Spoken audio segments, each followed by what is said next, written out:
He was supposed to die in the dirt. A rich man. Powerful. Untouchable. Buried alive in a silent forest while the world slept. And the only person who saw it happen was a hungry 12-year-old boy who hadn't eaten since yesterday. That boy had nothing. No home. No family. No one looking for him. But that morning, he made a choice. A choice that would start a war between the powerful and the desperate. A choice that would change his life forever. And a choice that would force one of the richest men in the city to decide what family really means. If stories about courage, sacrifice, and unexpected love touch your heart, take a moment to subscribe. There are many more journeys like this waiting for you. Before the sun rose over the pine barrens, the world was quiet enough to hear fear breathing. Eli Carter crouched behind a cluster of thick bushes, his thin fingers digging into the cold earth. His jacket was too big for him, a faded hand-me-down he'd found behind a church donation box. The sleeves covered half his hands, but they didn't stop the shaking. He hadn't meant to come this far into the woods. He had been following the smell of smoke from a campsite, hoping someone had left behind food.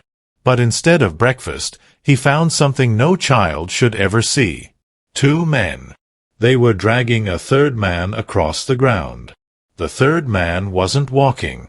He wasn't even conscious. Eli pressed his body lower, barely breathing. Leaves scratched his cheek, but he didn't move. Kids who lived on the street learned one rule early. When danger shows up, you become invisible. The men stopped near a deep hole in the ground. Fresh dirt was piled beside it. A grave. One of the men wiped sweat from his neck and laughed under his breath. Let's finish this. His people won't get here in time.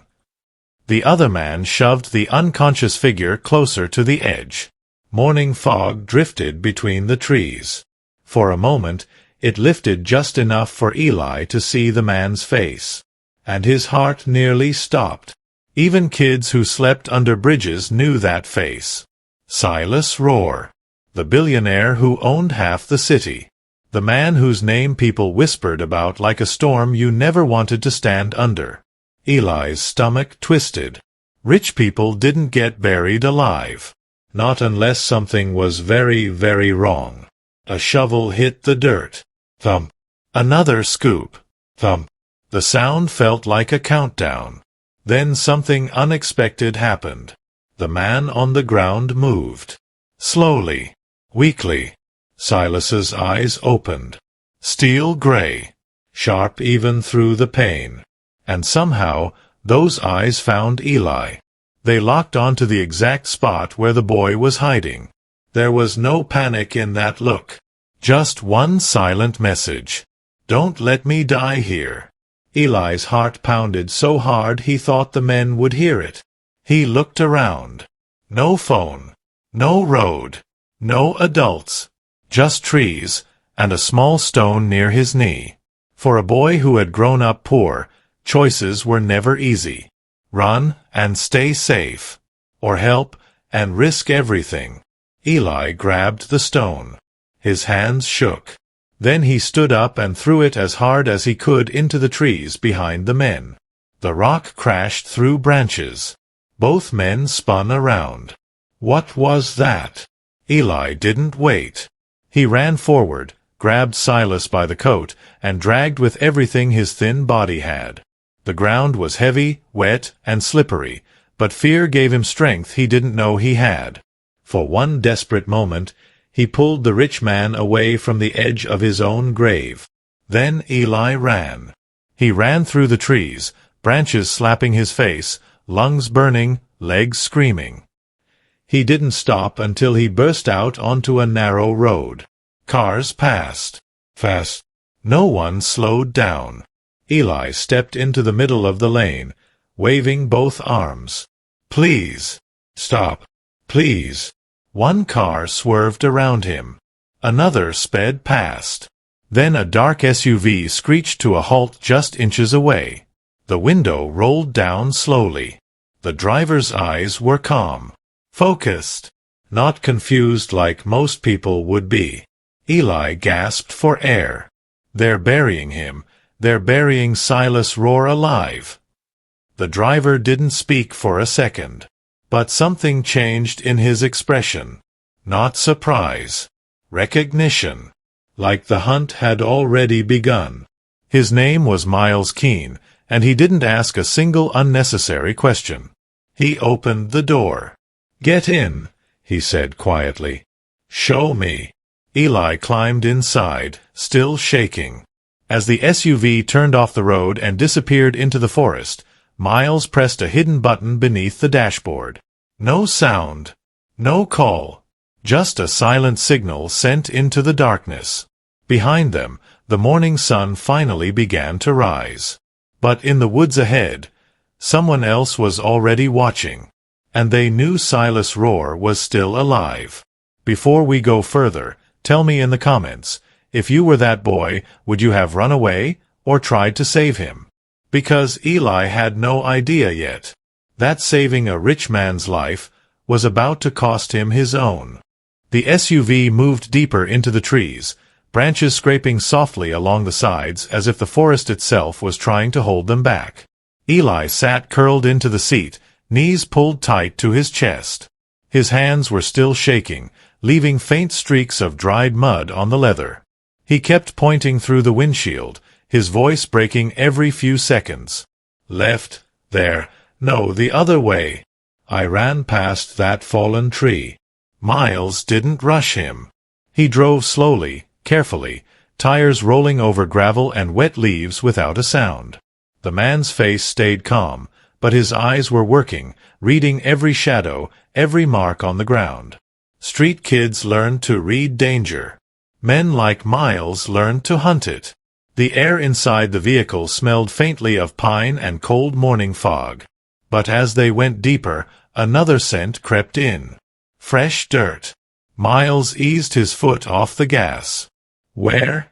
he asked quietly. Eli leaned forward, pressing both hands against the dashboard. "There. Right there." Miles turned off the headlights. For a moment, the world disappeared into gray shadow. Then he opened the door and stepped out. He didn't slam it. Didn't rush. He moved like someone who understood that one wrong sound could mean the difference between life and death. Eli started to climb out after him. Miles looked back once. "Stay inside." There wasn't anger in his voice. Just certainty. Eli swallowed and sank back into the seat. Outside, Miles moved between the trees, following the direction Eli had pointed. Each step was measured, quiet, controlled. And then he saw him. Silas Rohr lay on his side near the edge of the pit, half covered in dirt. His coat was soaked with mud. One wrist still showed the marks where rope had been tied too tight. For a long second, Miles didn't move. Then he crossed the distance quickly and dropped to one knee. Two fingers pressed against Silas's neck. Nothing. Then a pulse. Faint. But there. Miles let out a slow breath, the kind a man releases when the worst possibility doesn't happen. "You're still here," he murmured. Behind him, leaves shifted. Eli had climbed out after all. He stood a few feet away, small and thin in the morning light, watching with wide eyes. "Is he alive?" the boy whispered. Miles looked up at him. "If you hadn't stopped them," he said, "he wouldn't be." Eli didn't answer. He just stared at the rich man lying in the dirt, trying to understand how someone who owned buildings taller than clouds could look so helpless. Miles worked quickly, cutting the remaining bindings and pulling Silas farther from the collapsing edge of the grave. He moved carefully, supporting his head, checking his breathing. That was when something made his expression change. Silas's wrist was bare. The luxury watch was still there. But the small tracking device hidden beneath it was gone. Removed cleanly. Not broken. Not torn off. Taken by someone who knew exactly where it was. Miles straightened slowly. This wasn't just an attack. This was planned. And only a few people even knew the device existed. An insider. He touched the small earpiece hidden behind his ear and spoke in a low voice. Medical team. Quiet response. Lock internal channels. No sirens. No outside calls. He paused. And no one is told where we found him. Eli stood nearby, shifting his weight nervously. Is he going to make it? He asked. Miles looked at him for a moment. If you hadn't been there, he said gently, he wouldn't have had a chance. Eli let out a breath he didn't realize he'd been holding. For the first time since the forest, his shoulders dropped a little. A few minutes later, the sound of distant engines approached through the trees. Black vehicles. Quiet. Efficient. Men stepped out, moving without shouting, without panic. Silas was lifted carefully onto a stretcher and loaded inside. The entire operation took less than 3 minutes. No one asked Eli who he was. No one asked why a homeless kid was standing in the middle of something that looked like a war. But Miles did. When the doors closed and the convoy began to move, Miles opened the back door of his SUV and looked at the boy. What's your name? Eli hesitated. People didn't usually ask his name. Eli, he said quietly. Miles nodded once. You coming with us, Eli? Eli glanced down at his torn shoes, at the dirt on his sleeves, at the expensive vehicles lined up behind them. I don't belong there, he muttered. Miles studied him for a moment. Then he said something Eli would remember for the rest of his life. Kid, Miles said, you already stepped into this the moment you saved him. Eli didn't argue after that. The convoy drove out of the forest and onto a private road hidden behind tall pines. At the end of it stood a steel gate. It opened without a sound.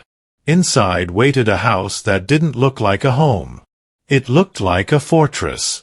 Clean walls. Perfect glass. Security cameras watching every corner. Eli hugged himself tighter in the back seat. The SUV stopped inside a closed garage. The doors sealed behind them immediately, shutting out the outside world. For a moment, Eli felt like he'd been locked inside a box. Then the door to the house opened. A woman stepped out. She wasn't running. She wasn't crying. She walked forward calmly, her eyes sharp, steady, focused entirely on the stretcher being brought in. Harper roar. She didn't touch Silas right away. She didn't ask if he was okay. She examined him the way a doctor studies a wound. Then she turned to Miles. Who knew his route? She asked. Miles answered quietly. Only internal clearance. Harper nodded once. No panic. No emotion. Just understanding. Then her eyes shifted and landed on Eli. He froze. For a second, he thought she might tell someone to take him outside. Send him away. Instead, she walked toward him slowly. Up close, she could see everything. The hunger in his face. The exhaustion in his eyes. The kind of fear that didn't belong to children. You're Eli, she said softly. He nodded. You saved my husband. Eli swallowed. I just threw a rock. Harper looked at him for a long moment. Then she said something no one had ever said to him before. You pulled him back from death. Behind her, a security woman stepped forward, her expression cold. We need to clear the boy, she said. He could be a risk. Tracking device. Contact point. Eli's stomach dropped. There it was. The moment he expected. The moment people realized he didn't belong. But Harper stepped between them. He's a child, she said calmly. He's also a liability, the woman replied. Harper's eyes hardened slightly. If the people who did this wanted him dead, she said quietly, he wouldn't have made it out of the forest. The room went silent. Then Harper turned back to Eli. "You're safer inside than you are outside right now," she said. Eli opened his mouth, unsure what to say. No one had ever told him he was safer anywhere. A staff member approached with a towel and a cup of warm water. Eli held it carefully, like something that might be taken away if he moved too fast. As the house began to move around him, quiet voices, controlled footsteps, doors opening and closing, Eli stood in the middle of a world he had never imagined. Clean walls. Soft light. People who spoke in low, careful tones. And somewhere down the hallway, the richest man in the city was fighting to stay alive. Eli stared at the floor, his fingers tightening around the cup. Because deep down, a new fear was growing. If something happened to Silas Rohr, then the only reason anyone was letting him stay here would disappear with him. The house settled into a quiet that felt different from the streets Eli knew. It wasn't the empty silence of abandoned buildings or cold nights under bridges. This silence was controlled, measured, like every sound was allowed, and everything else was kept out. Eli sat at the edge of a wide sofa, the warm water already finished but the cup still in his hands. He didn't dare set it down. Things that felt good usually didn't last long in his life. Down the hallway, voices moved in low tones. A doctor had arrived. Medical bags. Quick footsteps. Doors opening and closing. No one shouted. No one panicked. Rich people, Eli realized, didn't fall apart when something went wrong. They tightened. Harper stood near the entrance to the hallway, one arm folded across her chest, her phone resting in her other hand. She wasn't scrolling. She wasn't calling. She was waiting. Behind her, the security woman watched Eli without blinking, her posture straight, her expression unreadable. Miles stood near the wall, still as a statue. Eli tried to make himself smaller. He knew that look. The look people gave when they were deciding whether you belonged somewhere.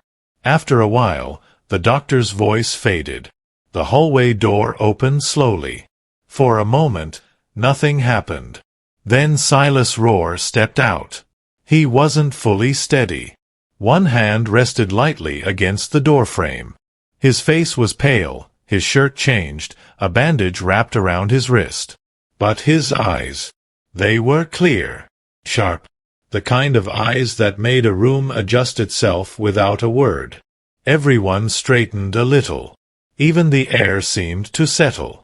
Silas didn't ask what had happened. He didn't demand answers. He simply looked around the room, his gaze moving slowly from face to face. When his eyes reached Eli, they stopped. The boy froze. He wasn't sure if he should stand or stay still. Silas studied him for a long second. Not with gratitude. Not with pity. With recognition. Then he spoke, his voice rough but steady. "Report." Miles stepped forward immediately, his words clean and direct. Attack was planned. Tracking device removed before the burial attempt. Only internal personnel knew the route. Silas nodded once. No anger. No surprise. Like he had already expected it. "Lock all internal communication," he said. "Anyone who contacts outside protocol, log it. No warnings." The security woman gave a short nod and moved to a nearby screen. Harper stepped closer to him. "You should rest," she said quietly. Silas didn't look at her right away. His eyes drifted toward the window, where the evening light had turned the trees outside into dark shapes. "I'll rest," he said, "when I know who tried to bury me." Harper didn't argue. She just held his gaze for a moment. Then she spoke again, softer this time. "And the boy?" Silas's eyes shifted back to Eli. The boy's hands tightened around the empty cup. He braced himself for the words. For someone to say thank you. Or worse. "You can go now." Silas took a slow step forward. He didn't come too close. didn't tower over him. But his presence filled the space anyway. "Stay," he said. "One word. Simple. No explanation. No condition." Eli blinked, unsure if he'd heard right. "Here?" he asked quietly. Silas held his gaze. "Where I can see you." Something in the way he said it made Eli's chest feel tight. Not like a command. Like a decision. Silas turned away after that, moving back toward the hallway, already speaking quietly to Miles about internal audits and restricted access. The house began to move again. Not chaotically. Like a machine shifting into another gear. Eli sat there, trying to understand what had just happened. Harper walked toward him after a moment. "Come with me," she said gently. She led him down a side hallway to a small bathroom. It was spotless. White tiles. Clean towels folded in perfect squares. A fresh set of clothes rested on the counter. Eli stopped in the doorway. "I'm gonna mess it up," he whispered. Harper shook her head. "You're going to clean up," she said. "That's all." She stepped out and closed the door, giving him privacy. Eli stared at himself in the mirror. Mud streaked across his face. Dark circles under his eyes. A thin cut along his wrist. He turned on the water slowly. The warmth surprised him. As the dirt washed away, his face looked younger. More like a kid. When he stepped out, the clothes fit. The fabric was soft. The shoes weren't torn. A bowl of soup waited on the table in the small sitting room nearby.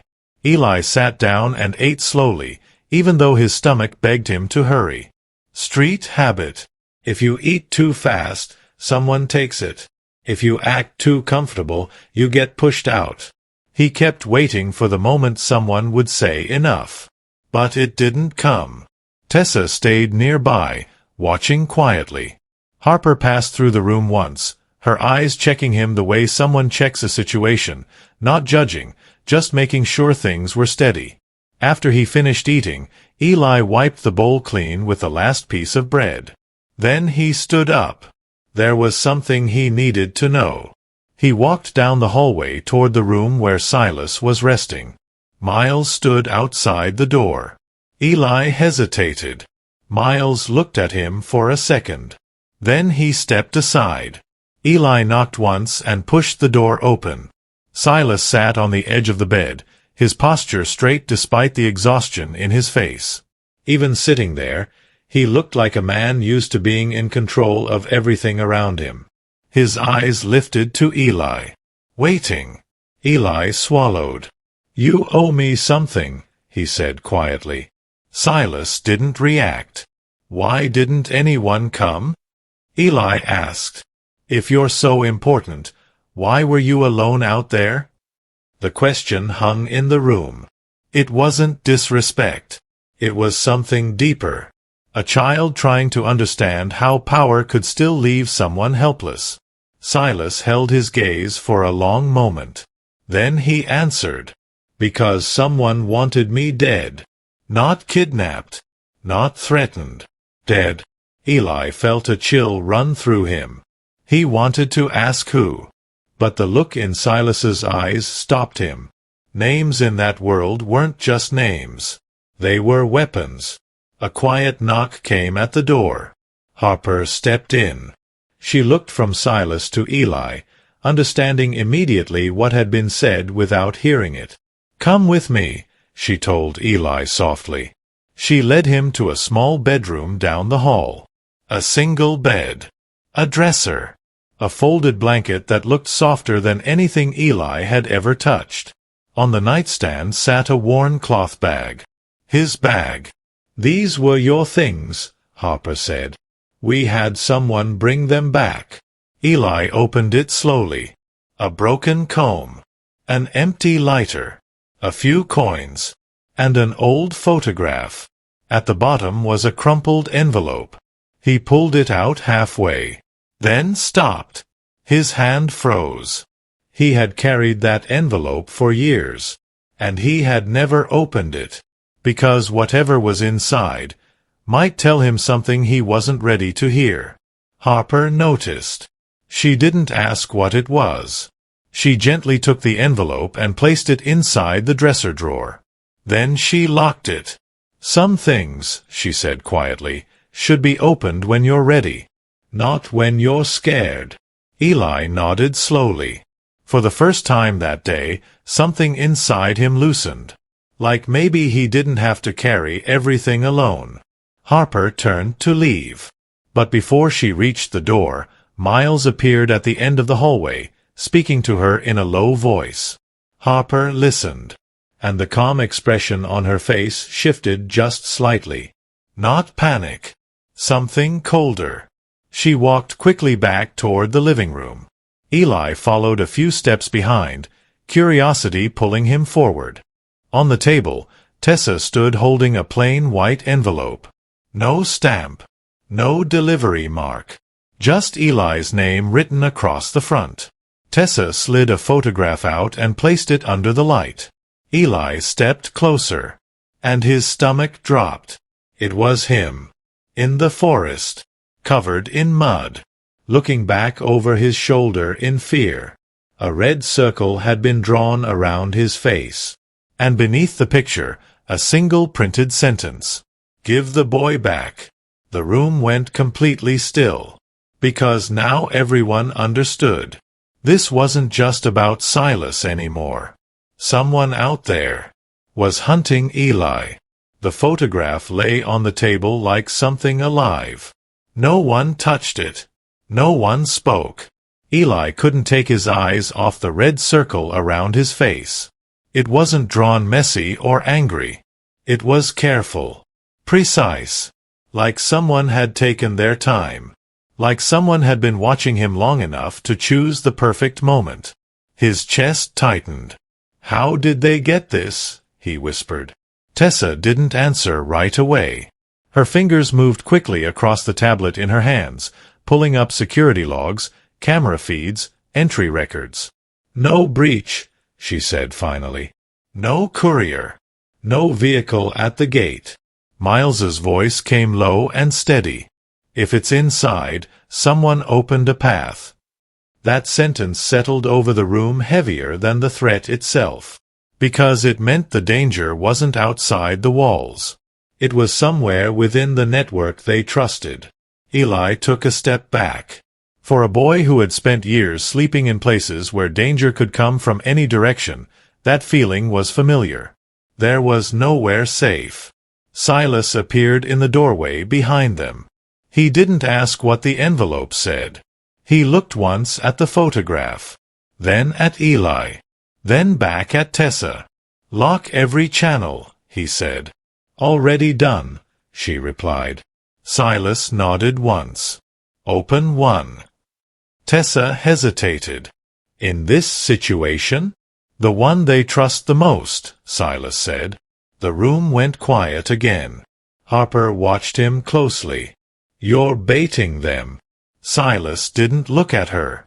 "I'm measuring them." He turned and walked toward the office at the back of the house. Tessa followed immediately.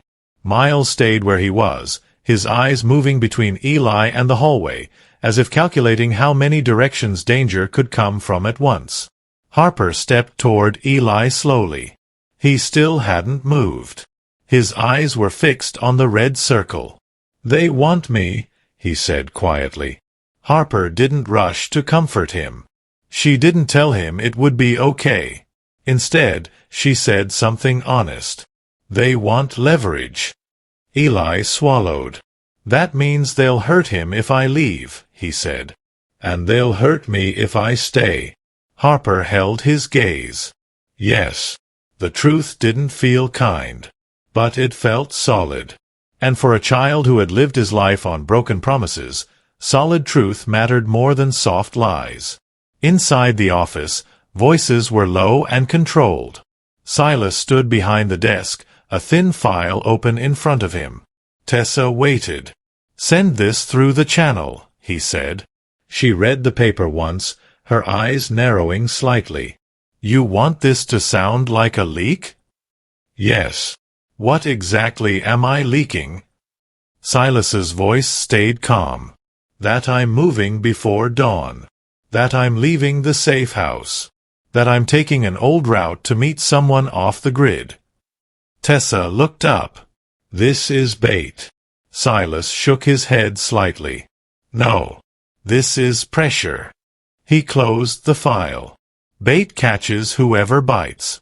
Pressure shows you who's bleeding. Outside the office, Eli sat on the edge of the sofa again. The house had gone quiet in that strange controlled way. No one was yelling. No one was panicking. That almost made it worse. Because on the street, when trouble came, it came loud. Here, trouble moved in silence. Harper sat beside him. Not too close. Just enough. After a few minutes, Eli spoke. If I leave, he said slowly, they'll stop. Harper didn't answer immediately. She watched him, letting him finish the thought. They don't care about me, he went on. I'm just something they can trade. His voice dropped. I've been traded before. That sentence stayed in the air longer than anything else he'd said. Harper's hand moved slightly on the cushion between them. Not touching him. But close. You're not something, she said quietly. Eli didn't look at her. That's what people always say right before they give you up. Harper felt something tighten in her chest. Before she could answer, Tessa stepped back into the room. Her face was controlled, but her eyes had changed. They took it, she said. Silas came out behind her. Who asked for confirmation? He asked. Tessa checked the screen again. Not someone new, she said slowly. Someone internal. Silas waited. Name. Tessa swallowed once. Ronan Pike. Miles's posture shifted slightly. That name meant something. Eli didn't know what it meant, but he could feel the air change. Silas didn't react right away. He just stood there, thinking. Then he said quietly, "Bring him in." No threats, no anger, just a decision. An hour later, Ronan stood inside the office. He looked calm, clean, professional, like a man who believed he was still on the right side of things. Silas didn't accuse him. He didn't raise his voice. He asked one simple question. "Do you know I was buried alive this morning?" Ronan hesitated. "I heard." Silas nodded. "And you asked what route I'd take tomorrow." Ronan straightened. "I was protecting you." Silas slid the thin file across the desk. "Then protect me," he said. "Read." Ronan opened it. The change in his face came slowly. Not shock. Recognition. Numbers. Transfers. Accounts. A clean trail of money that ended in his name again and again. Silas's voice stayed quiet. "I don't need to touch you," he said. "I only need to hand this to the authorities. You won't just lose your job. You'll lose the word loyal forever." Ronan's hands began to shake. "Boss, Silas leaned forward slightly. "Who cleared the path?" The room went silent. Ronan's eyes dropped. For a long moment he didn't speak. Then he whispered, "Cyrus." The name landed like a stone. Harper felt the cold run down her spine. Family. Blood. Someone who didn't need permission to move inside Silas's world. Silas closed the file slowly. He didn't strike Ronan. Didn't shout. "Get out," he said. "You're alive because I want the truth more than I want revenge." Ronan left the room looking like a man who had aged 10 years in 10 minutes. When the door closed, Harper spoke quietly. "He won't stop." Silas's eyes were darker now. "No," he said. Then he looked toward the living room, toward the boy sitting there. "He won't stop," Silas repeated, because now he knows the child matters. In the other room, Eli sat very still, unaware of the name that had just changed everything. But a few minutes later, when a car rolled slowly through the front gate, and the system announced the visitor without being asked, Harper felt her heart drop, because the name on the screen was one that didn't belong to an enemy outside. It belonged to family. Cyrus Roar had come to the house. The car moved slowly up the long private drive, its engine quiet, controlled, like the man inside had nowhere he needed to rush to. Inside the house, no one spoke for a moment. Harper stood still, eyes fixed on the security screen. Silas didn't move. Miles shifted slightly closer to the entrance, not tense, not aggressive, just present. Eli watched them from the sofa, his hands folded tightly together. He didn't know who Cyrus was, but he understood something important. This was someone they couldn't simply turn away. The front door opened a minute later. Cyrus Roar walked in like he belonged there. Because he did. He wore a dark coat, perfectly fitted. His hair was neat, his expression calm, almost warm. The kind of face people trusted without thinking. At first glance, he looked like family coming to check on someone after a long night. "Harper," he said gently, stepping forward. "I heard what happened." His voice carried concern. Real concern, or something close enough to it that most people wouldn't question. Harper didn't move to greet him. "Silas is recovering," she said. Cyrus nodded slowly, his eyes drifting toward the hallway. "I'm glad," he said. "The family's been worried." Then his gaze shifted. It found Eli almost immediately. The warmth in his expression didn't disappear. If anything, it softened. "Well," Cyrus said, lowering himself slightly so he wouldn't tower over the boy, "you must be the young man everyone's talking about." Eli didn't answer. He wasn't used to rich people speaking to him like that. Cyrus reached into his coat pocket and pulled out a small box wrapped in simple paper. "Just something small," he said. "Snacks. A few comic books. I figured you could use something normal right now." Eli glanced at Harper. She didn't speak, but she gave a small nod. Eli took the box carefully. "Thank you," he said. Cyrus smiled and rested his hand lightly on the boy's shoulder. It was gentle, perfectly measured. Not enough to look controlling. Just enough to look kind. For a moment, the scene looked peaceful. Like a rich uncle visiting a sick relative. Like everything was still normal inside this powerful family. But Harper was watching his eyes. And she saw it. Just 1 second. When Cyrus glanced toward the table where the earlier envelope had been sealed inside a plastic evidence sleeve. His eyes didn't soften. They sharpened. Cold. Calculating. Like a man looking at a piece on a board and deciding how useful it might be. Then the warmth returned. So smoothly that anyone else would have missed it. Harper stepped forward slightly, placing herself between Cyrus and Eli without making it obvious. "He needs rest," she said calmly. "Let's give him some space." Cyrus straightened, nodding. "Of course," he said. "I wouldn't want to overwhelm him." Eli stood, still holding the box, and followed a staff member toward the hallway. He could feel Cyrus's eyes on him as he walked away. Not like someone looking at a child. Like someone measuring distance. The moment Eli disappeared from view, Tessa moved to Harper's side and handed her a tablet. Numbers filled the screen. Harper's charity account. Small transfers. Split amounts. Clean. Too clean. Money moving through shell companies and disappearing. Harper felt her stomach tighten. Someone had been using her public foundation.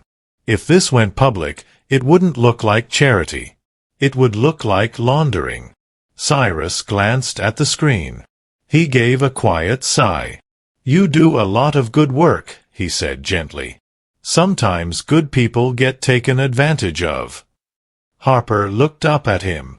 You knew about this. Cyrus placed a hand lightly against his chest. I suspected, he said. Our family has enemies. His tone was soft, sympathetic, but every word placed the blame somewhere else. Somewhere vague. Somewhere useful. Where's Silas? He asked. Before Harper could answer, a voice came from the hallway. He's here. Silas stepped into the room. He walked slowly, but he stood straight. Cyrus smiled immediately. There you are, he said warmly. You scared everyone. Silas didn't return the smile. He didn't greet him. He simply nodded once and turned toward the office. Cyrus followed him without hesitation. The door closed behind them. Outside, Harper stood still. She didn't move closer. She didn't try to listen. But the house had gone quiet enough that voices carried through the wood. Cyrus's tone remained warm. Silas, he said softly, I don't want conflict. I want stability. The board is nervous. The markets are watching. Silas didn't respond right away. Then Cyrus spoke again. If this turns messy, the whole family goes down with you. Silence. Then the words came. Come. Careful. Sharp. Hand over the ledger, Cyrus said. Step down from the board. Another pause. Then the last line dropped like something heavy hitting the floor. Or the boy disappears. In the hallway, Eli had stopped walking. He hadn't meant to listen. He had only stepped out of the guest room because the quiet felt strange. Because the clean bed made him feel like he didn't belong in it. But now he stood frozen. The boy. That was him. His chest tightened. He didn't know what a ledger was. He didn't know what a board did. But he knew what that sentence meant. They were going to use him. Again. Eli backed slowly into his room and closed the door. His heart was racing. If he stayed here, Silas would have to choose. Power. Or him. And Eli had lived long enough to know something important about the world. When powerful people had to choose. Kids like him didn't win. He pulled on his old jacket. Not the new one. The old one that made him look like he belonged outside. He opened the window quietly. Cold air rushed in. For a second, he hesitated. Harper had given him soup. Clean clothes. A bed. No one had yelled at him. No one had pushed him out. But that was exactly the problem. Good things didn't last. And if he stayed, this good place might turn into a battlefield. He climbed out, dropped to the grass, and ran. Not toward the gate. Not toward the road. Into the shadows behind the property, where the cameras didn't see everything. Inside the house, the argument in the office continued. But down the hallway, the open window moved gently in the night air. And the room where Eli had been was already empty. The first thing Harper noticed was the silence. Not the quiet of a peaceful house. The wrong kind of silence. She stood in the doorway of Eli's room, her hand still resting on the frame, her eyes moving slowly across the space. The bed was untouched. The blanket folded back halfway, like someone had stood there thinking for a long time. The drawer was open, and the window was wide. Cold night air drifted in, moving the curtain just enough to make it breathe. For a single second, Harper didn't move. She had learned something over the years. Panic wastes time. Then she turned and walked quickly down the hallway. Tessa, she said, her voice calm but sharp, check exterior cameras. Back perimeter. Miles was already moving before she finished the sentence.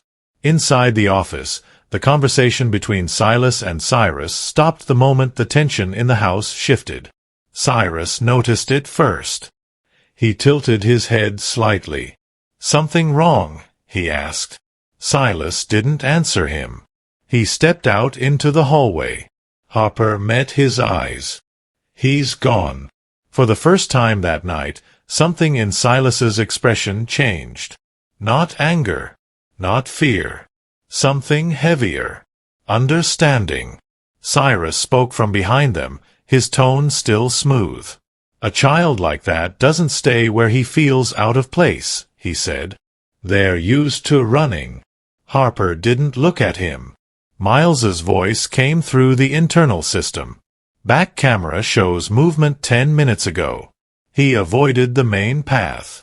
Stayed along the tree line." Silas turned. "No vehicles leave the property," he said. "No lights. No noise." Tessa looked up from the screen. "You're not sending a search team?" "If we flood the area," Silas said quietly, "whoever's watching will know we're looking." Harper was already moving toward the back exit. "I'll go." Silas stepped closer. "Not alone." Harper shook her head. "If he hears engines or sees guards, he'll run farther." Silas studied her for a second. Then he nodded once. Outside, the wind had picked up. The tall trees behind the property whispered together, their shadows long and restless across the grass. Harper moved quickly but quietly, a small flashlight in her hand, its beam kept low. "Eli," she called softly. No answer. She followed the ground, her eyes trained on details most people would miss. There. Small footprints. Pressed into the damp soil. Running. Fast. Toward the service road behind the trees. She quickened her pace. "Eli," she called again, her voice steadier this time. "You're not in trouble." Ahead, a small figure moved through the darkness. Old jacket. Thin shoulders. He slowed when he heard her. But he didn't stop. Harper stepped into the light where he could see her clearly. "Stop," she said. "Not an order. A request." Eli turned halfway, breathing hard.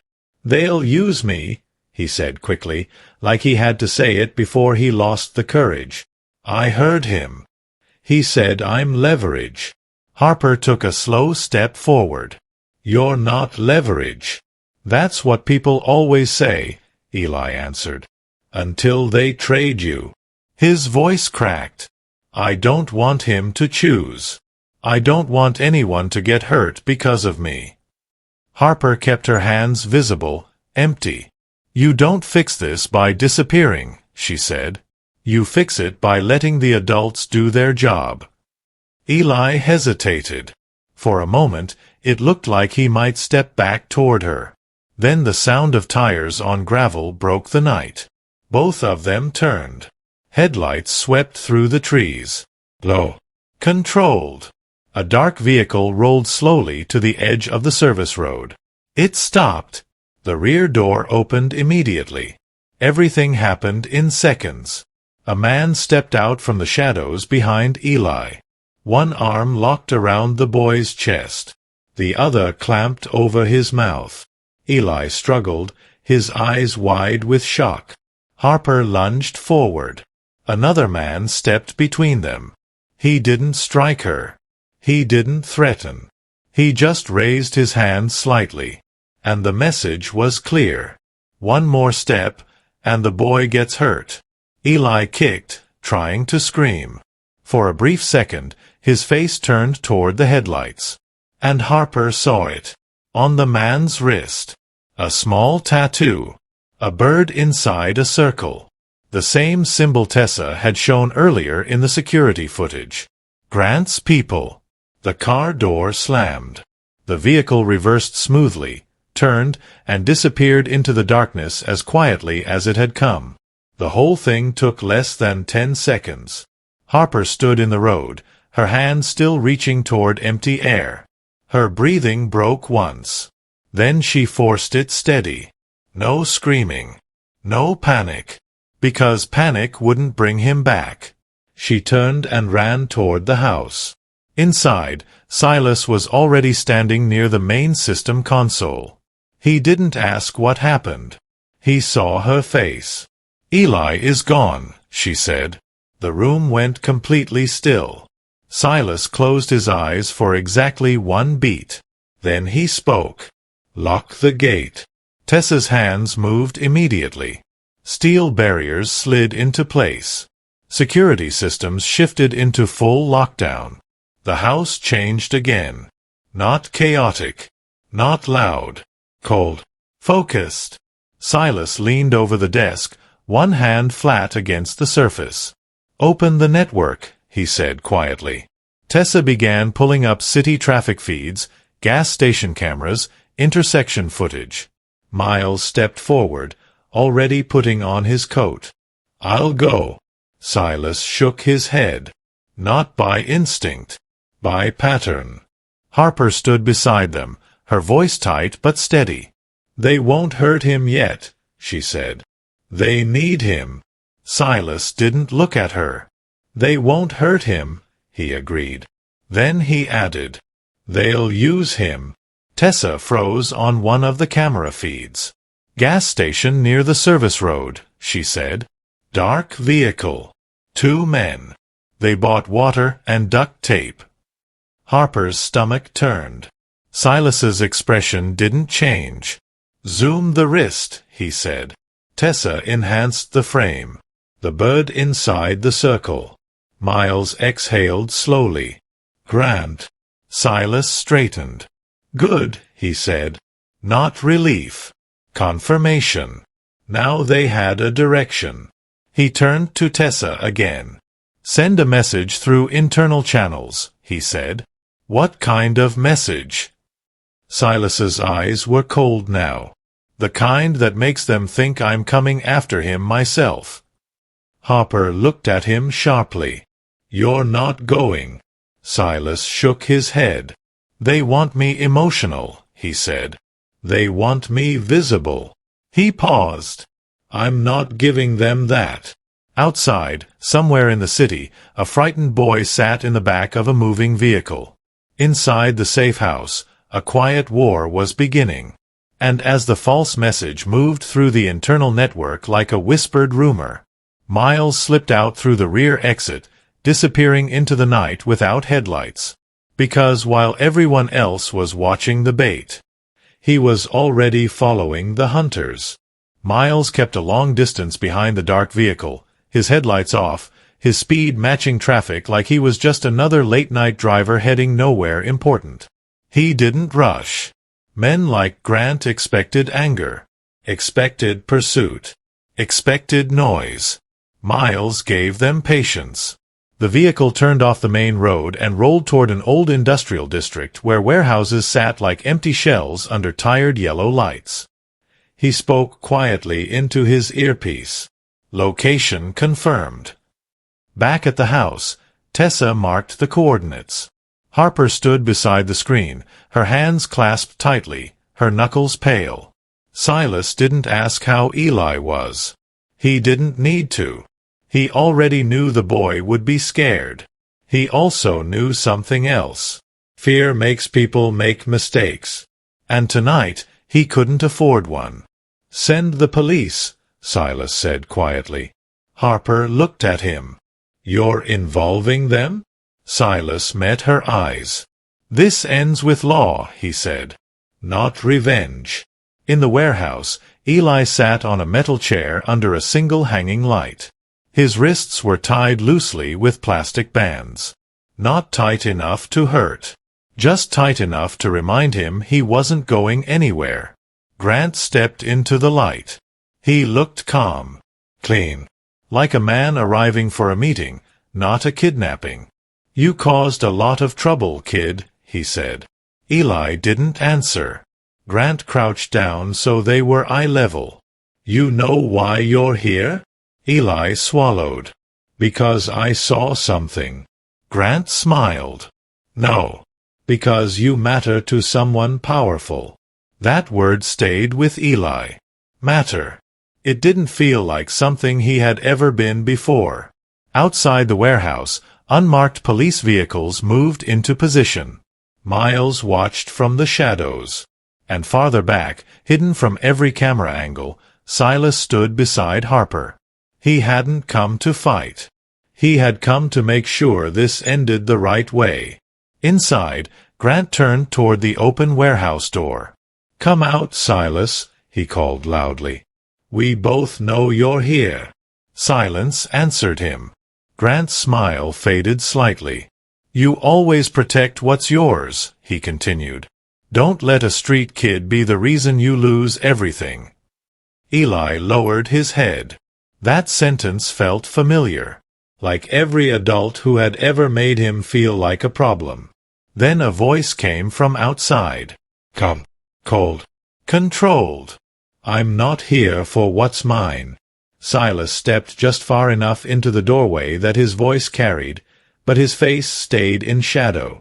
"I'm here for what's right." Grant's expression tightened. "You should have handled this privately," he said. Silas didn't move. "You kidnapped a child." Grant laughed once. "I used leverage." Silas's answer came quietly. "And now the law is using you." At that moment, police lights flashed on outside the building. Officers moved in fast, controlled, weapons ready but lowered. Grant turned sharply. For the first time, his calm cracked. "You set me up," he said. Silas shook his head. "You did that yourself." Miles reached Eli first, cutting the plastic ties and lifting him gently to his feet. The boy didn't move at first. He just stared at Silas, like he was waiting to see if this was real. Grant was taken out in cuffs. No struggle. No shouting. Just the quiet sound of a man losing everything he thought he controlled. Outside, Eli stood between Harper and Silas. He looked smaller again now that the danger had passed. Smaller. Tired. Shaking. "I'm sorry," he said quietly. "I should have stayed." Harper knelt in front of him. "You didn't run away," she said softly. "You were trying to protect us." Eli's eyes filled. "That's what my mom used to say," he whispered. "That I always tried to carry things that weren't mine." Silas stepped closer. For a moment, the powerful man and the homeless boy just looked at each other. Then Silas spoke. "You don't have to carry anything alone anymore." Eli blinked. "Why?" he asked. Silas didn't answer right away. "Because this wasn't about business, or power, or debt. This world tried to bury you," Silas said. "Just like it tried to bury me." He paused. "But you pulled someone out of the ground when you didn't have anything yourself." His voice softened. "That's what family does." Eli's shoulders shook once. And then, for the first time since the forest, he stepped forward. Not because he was told to. Because he believed it. The weeks that followed were quieter. Grant's arrest opened the door to everything else. The money trails. The internal betrayal. The pressure from Cyrus collapsed under investigation. No dramatic revenge. No violence.